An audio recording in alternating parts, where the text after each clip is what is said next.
صدق اللہ دوستوں، اتفاق سے آج محرم ہے اور حضرت عمر بن خطاب رضی اللہ تعالیٰ عنہ کی شہادت بھی محرم کو ہوئی ہے۔ اس لیے حضرت عمر بن خطاب رضی اللہ تعالیٰ عنہ کے کچھ فضائل مناقب ہم یاد کر لیں۔ حضرت عمر رضی اللہ تعالیٰ عنہ کا نام عمر تھا اور لقب فاروق کے معنی حق اور باطل میں فرق کرنے والا، حق کو اور باطل الگ الگ کرنے والا، اور یہ لقب اللہ کے رسول صلی اللہ علیہ وسلم نے حضرت فرمایا تھا۔ آپ کی کنیت ابو حفص تھی۔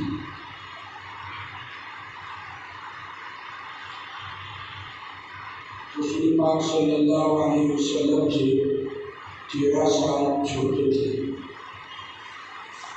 اور وفات بھی حضور کے 13 سال باقی ہوئی۔ ابتدائی دور میں اسلام کی بہت مخالف تھی۔ عربوں میں بڑے مشہور تھے، بہت شریف، بہادر اور طاقتور تھے۔ ابو جہل ان کا معلوم تھا۔ ابو جہل نے ایک مرتبہ ان کو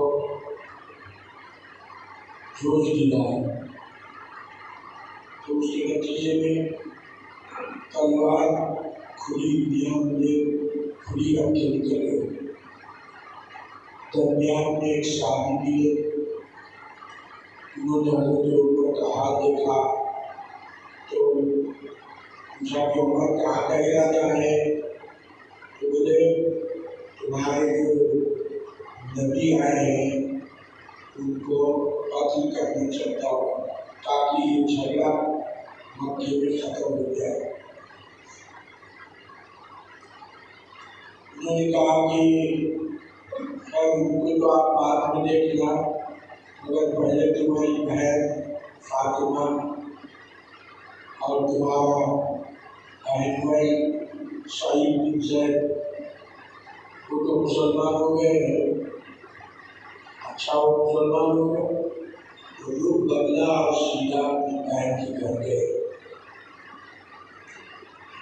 حضرت خطاب بن الارت قرآن مجید سنا رہے تھے ان کو۔ جب انہوں نے دروازے کو کھٹکا دیا تو حضرت خطاب کو انہوں نے اندر چھپا لیا۔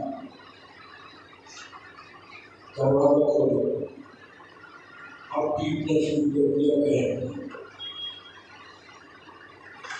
اور پھر بہن بھائی کو اتنا مارا کہ انہوں نے جسم سے خون بہنے لگا۔ آخر میں ان کو زمین پہ لٹا کے حلق دبا کے ختم کرنا چاہتے تھے۔ ان کی بہن سامنے آئی اور انہوں نے کہا ہم مسلمان ہو گئے ہیں، تم جو کرنا ہے کرو۔ ان کی بہن کے یہ الفاظ سن کے حضرت عمر کے مزاج میں نرمی آ گئی اور وہ سوچنے لگ گئے کہ یہ کمزور صرف میری بہن، اس میں اتنی جرأت کہاں سے آ گئی کہ وہ مجھے صاف کہہ رہی ہے۔ کہا کہ کیا ہے اسلام کی بات؟ حضرت عمر کے دل میں جو کچھ خانہ بنا ہوا تھا اس کے دروازے کھڑکیاں ٹوٹنے لگی۔ انہوں نے کہا تمہارا مطلب کیا ہے مجھے سناؤ۔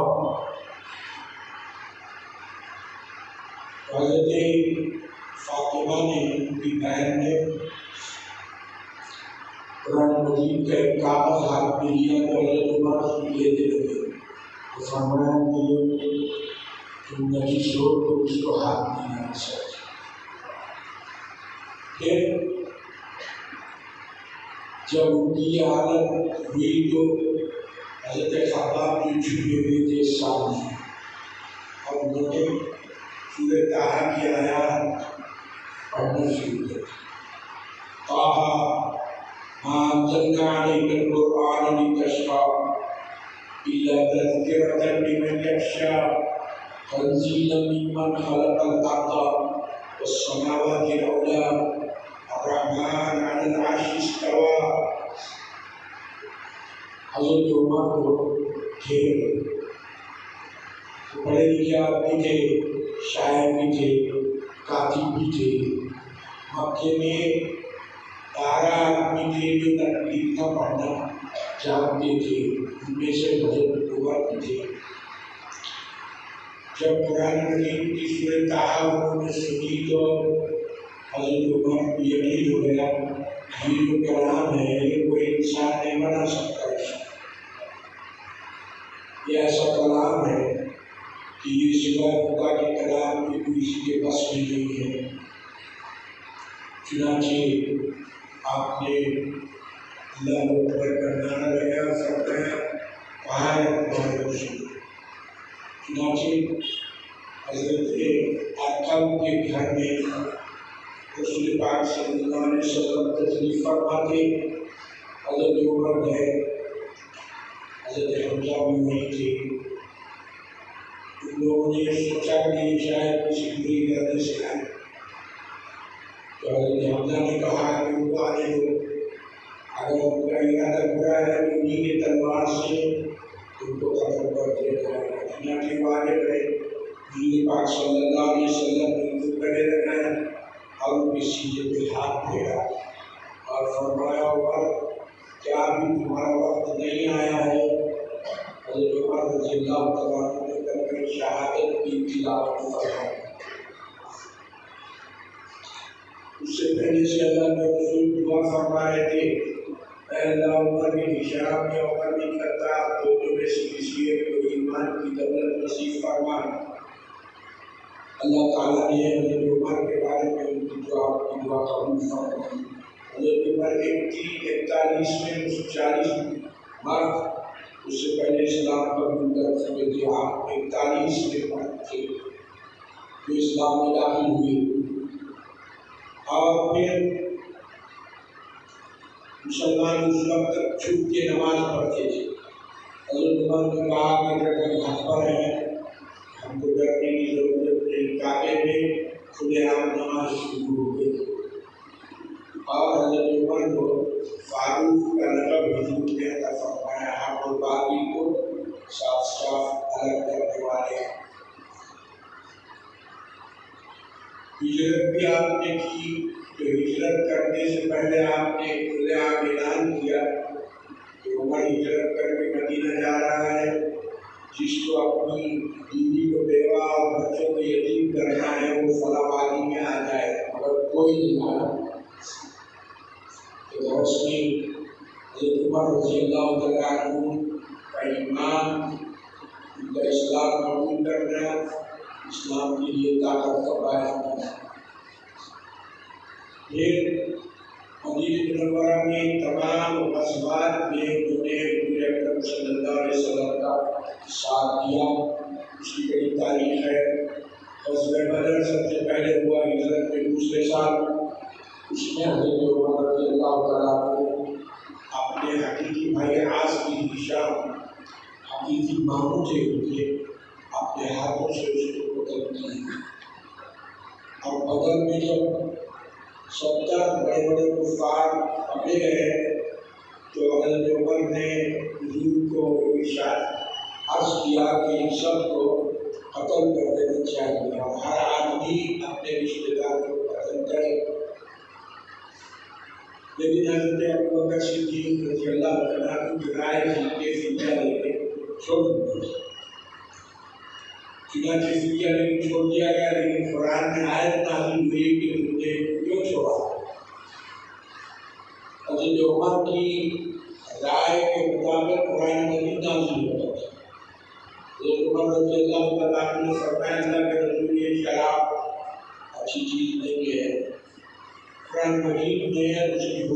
نازل ہو۔ پڑھنے کا حکم نہیں تھا۔ حضرت عمر نے فرمایا اللہ کے رسول آپ کی ازواج مطہرات جو ہے پردہ کرے تو اچھا ہے، پردے کا احکام نازل ہو گئے۔ حضرت عمر رضی اللہ عنہ نے فرمایا کہ مقام ابراہیم کو نماز پڑھنا چاہیے، چنانچہ مقام ابراہیم صلی اللہ علیہ وسلم جو حکم نازل ہوا کہ مقام ابراہیم پر نماز پڑھو۔ حضرت عمر رضی اللہ عنہ کی کئی موافقات یعنی ان کی رائے کے مطابق قرآن مجید نازل ہوا۔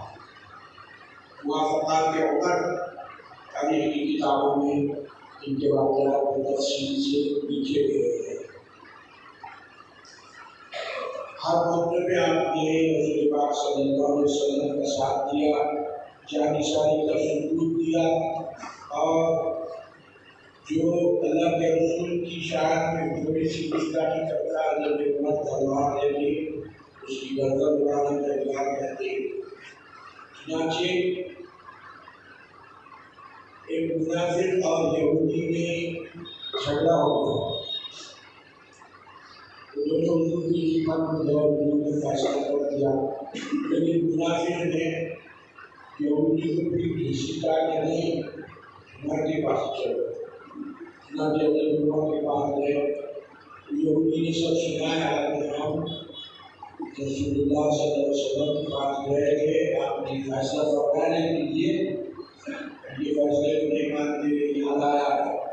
حضرت عمر نے کہا کہ اچھی بات ہے، اندر سے تلوار اٹھائی اور اس منافق کی گردن اڑائی اور فرمایا کہ جو اللہ کے رسول کا حکم نہیں مانتا اس کی یہی سزا ہے۔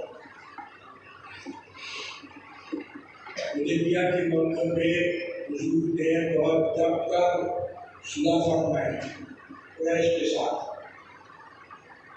حضرت عمر کو جذبہ گیا، انہوں نے کہا اللہ کے رسول ہم آپ پر نہیں ہیں، فرمایا آپ پر ہے، کیونکہ ہم کو اتنا کرنے کی کیا ضرورت ہے؟ حضور نے فرمایا نہیں عمر یہ مصلحت ہے۔ چنانچہ انا فتحنا لک فتحا مبینا نازل ہوئی تو حضور نے سب سے پہلے حضرت عمر کو بلا کے سنایا۔ چنانچہ حضور نے فرمایا اگر میری بات نبوت جاری ہوتی تو عمر نبی ہوتے۔ ایک موقع پہ آپ نے فرمایا کہ میں نے خواب دیکھا ہے کہ میں کنویں میں دور سے پانی سینک رہا ہوں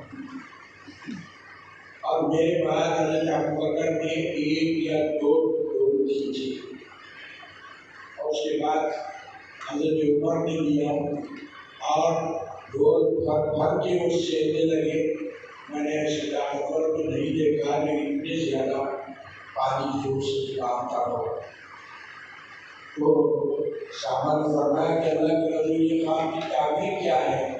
تو حضور نے فرمایا اس سے دین ہے کہ حضرت عمر کے زمانے میں دین محفوظ ہو جائے گا۔ تو اس طرح حضرت عمر بن خطاب رضی اللہ تعالیٰ عنہ نے جانشانی کا حدیث ثبوت دیا۔ حضور پاک علیہ السلام پر آپ جان فدا ہوتے اور اتنا حضور سے محبت تھی کہ جس وقت حضور کی وفات ہو گئی تو حضرت عمر کو تلوار لے کے کھڑے ہو گئے۔ کسی نے یہ کہا کہ حضور کی وفات ہو گئی تو اس کی گردن اڑا دی، وہ برداشت نہیں کر سک رہے تھے حضور کی وفات کے واقعے، لیکن حضرت ابوبکر صدیق نے ان کو سمجھایا۔ تو یہ حضرت عمر رضی اللہ تعالیٰ کا نام تھا کہ زندگی کا مقصد اسلام کی طاقت اور ترقی اور حضور پاک علیہ السلام پر جانشانی کرنا اور قربان ہو جانا، یہ ان کی زندگی کا مقصد تھا۔ چنانچہ حضرت ابوبکر صدیق رضی اللہ تعالیٰ عنہ خلافت کے زمانے میں آپ وزیر تھے اور مدینہ منورہ کے قاضی تھے۔ اس کے بعد حضرت ابوبکر صدیق نے اپنی زندگی میں ان کو خلیفہ نامزد کیا، لوگوں سے مشورہ کیا اور نامزد کیا۔ حضرت عمر رضی اللہ تعالیٰ عنہ 10 سال 6 ماہ 5 دن خلیفہ رہے۔ پھر خلافت کا فائد ہو گئے۔ آپ نے ایران کی جو سلطنت تھی 450 سال سے چلی آ رہی تھی اور بڑی طاقتور فوج تھی۔ ان کے پاس ہاتھی، ہزاروں لاکھوں ہاتھی ان کے پاس، فوج ان کی لاکھوں میں، بڑی طاقتور فوج۔ ابو عبیدہ بن جراح کو آپ نے 30,000 فوج دے کر روانہ فرمایا اور ادھر لاکھوں کی فوج 5 لاکھ تارکوں کو طے کی۔ اور پھر حضرت مسلح کو بھی ان کے ساتھ روانہ فرمایا۔ غرض کہ ابو عبیدہ نے وہاں جا کے خط لکھا کہ یہ یونانیوں کی طاقت بہت زیادہ بڑی ہے اور اس کے مقابلے میں ہماری طاقت بہت کم ہے۔ حضرت علی رضی اللہ تعالیٰ عنہ موجود تھے۔ حضرت عمر نے جواب دیا کہ اللہ کا نام لو اور آگے بڑھو۔ ہماری قوت اللہ سبحانہ وتعالیٰ سے ہے۔ ہم تعداد کو اور طاقت کو نہیں دیکھتے، ہم اللہ کو دیکھتے ہیں۔ بسم اللہ کہو اور اللہ کا نام لے کے آگے بڑھو۔ 80 بار لڑائیاں ہوئی، لیکن سب سے بڑی لڑائی قادسیہ نام کی لڑائی ہوئی۔ بڑی معرکۃ العرب لڑائی ہوئی۔ 6,000 صحابہ کام آئے اور لاکھوں ایرانی قتل ہوئے اور آخرکار اللہ نے فتح نصیب فرمائی۔ اور ایران کے بادشاہ کا جو سفید ہاتھی تھا ان کا یہ عقیدہ تھا کہ سفید ہاتھی جس فوج میں رہتا ہے فوج شکست دیتا ہے۔ دلفش نام کا ایک ہیرا ان کے پاس تھا، وہ عقیدہ تھا ان کا کہ وہ ہیرا جس فوج میں شامل ہوتا ہے اس کو شکست نہیں ہوتی، لیکن سب شکست کھا گئے۔ یزدگرد خود رستم کے اوپر جنرل تھا وہ مارا گیا اور یزدگرد جو ان کا بادشاہ تھا وہ بھاگ گیا۔ آخر میں ایک معمولی سپاہی نے اس کو قتل کر دیا۔ اس طرح ایران کی حکومت کا تختہ ختم ہو گیا اور اللہ سبحانہ وتعالیٰ نے اپنی بڑی طاقت کو مسلمانوں کے لیے فتح فرما دیا۔ اس کے بعد آپ نے روم کا ارادہ کیا، اس کے ساتھ بھی لڑائیاں ہو گئی، لیکن وہ انہوں نے دیکھ لیا کہ ان کی بڑی طاقت عظیم ہے، مقابلہ مناسب نہیں ہے، لہٰذا انہوں نے ان کے شام اور بیت المقدس کے سرنڈر کر دیا۔ حضرت عمر کی فتح وہاں بھی ہوئی۔ غرض کے بے شمار یعنی جو چھوٹی سی ریاست تھی اسلام کی بہت بڑی ریاست، بڑی مملکت میں تبدیل ہو گئی۔ اور حضرت عمر رضی اللہ تعالیٰ عنہ کے ہاتھ پر اللہ سبحانہ وتعالیٰ نے قرآن مجید میں کئی جگہ یہ فرمایا گیا ہے لِيُظْهِرَهُ عَلَى الدِّينِ كُلِّهِ وَلَوْ كَرِهَ الْكَافِرُونَ، لِيُظْهِرَهُ عَلَى الدِّينِ كُلِّهِ وَلَوْ كَرِهَ الْمُشْرِكُونَ، کہ مشرکین اور کافرین ناپسند کرے بھی تو اللہ تعالیٰ اس دین کو غالب کرنے والا ہے۔ یہ جو اللہ کا وعدہ ہے حضرت عمر کے زمانے میں پورا ہوا۔ آج کے موقع پہ تمام حاکموں کو گورنروں کو بلاتے تھے اور عام رعایا کو یہ اعلان کرتے تھے کہ جس کسی گورنر نے تمہارے خلاف ظلم کیا ہے پر وہ کھڑے ہو گئے۔ کوئی کھڑے نہیں ہوا۔ مصر کا ایک شخص کھڑے ہو گیا، انہوں نے کہا یہ عمرو بن العاص نے مجھ پر ظلم کیا، مجھے 100 کوڑے کی لاٹھی لگائے۔ حضرت عمر نے اس سے کہا کہ تم ابھی کوڑے لے لو اور اس کو لگا لگاؤ۔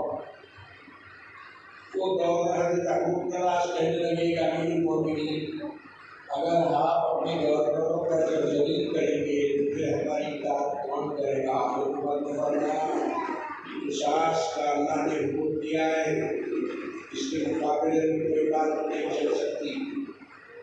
چنانچہ حضرت عمرو بن العاص نے اس شخص کو راضی کیا اس بات پر کہ ایک کوڑے کے بدلے میں 2 اشرفییں ہیں، 2 راضی ہیں۔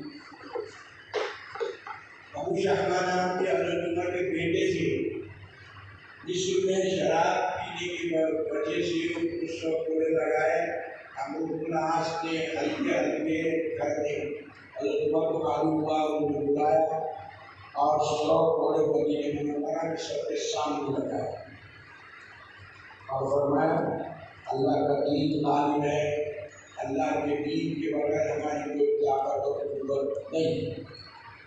مصر میں عمرو بن العاص نے دیکھا کہ دریائے نیل کے بارے میں وہاں کا عقیدہ بن گیا تھا کہ موسم کے وقت شروع موسم میں خوبصورت لڑکی کو جب تک ریپ نہیں کیا جاتا، دریا میں نہیں ڈالا جاتا، وہ سال بھر نہیں بہتی۔